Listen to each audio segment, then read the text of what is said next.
X-ray production part 2. Today I'm only going to go over Bremstrahlung radiation, because honestly this was longer than I expected, lol. So I'll cover characteristic radiation in part 3.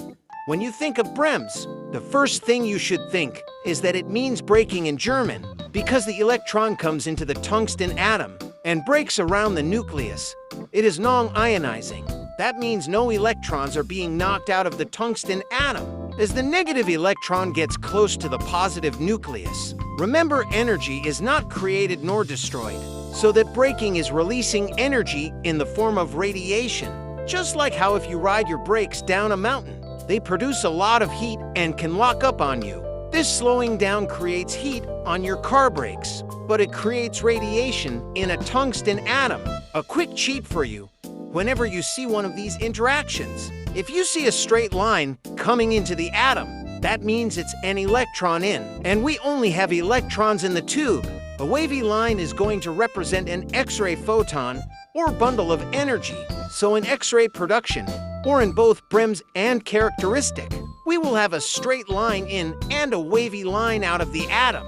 Brems is responsible for our heterogeneous beam, meaning all energy levels. If we select 100 kVp, some of the beam will come out at 100 keV, but majority will come out at a variety of lower energies. Example, 99 keV, 98 keV, 97 keV, all the way down to a weak non-image forming keV.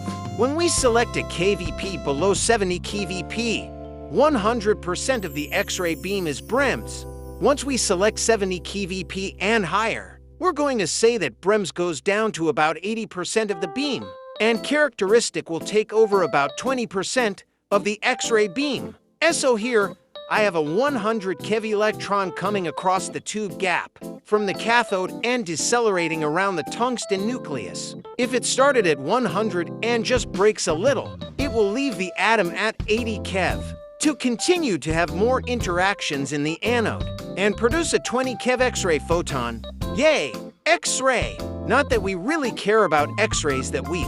So then, if we have a 100 keV negative electron coming in, and it breaks a lot around the positive nucleus, it will produce a higher strength X-ray beam. Let's say it breaks to lose 70 keV as an X-ray photon, leaving 30 keV with the original electron to carry on its way. Now, what if our 100 keV comes in and actually slams into the nucleus? All of that energy is going to be transferred to the X-ray photon, giving us 100 keV X-ray. So that's how Brems creates a wide range of energy levels for our heterogeneous X-ray beam.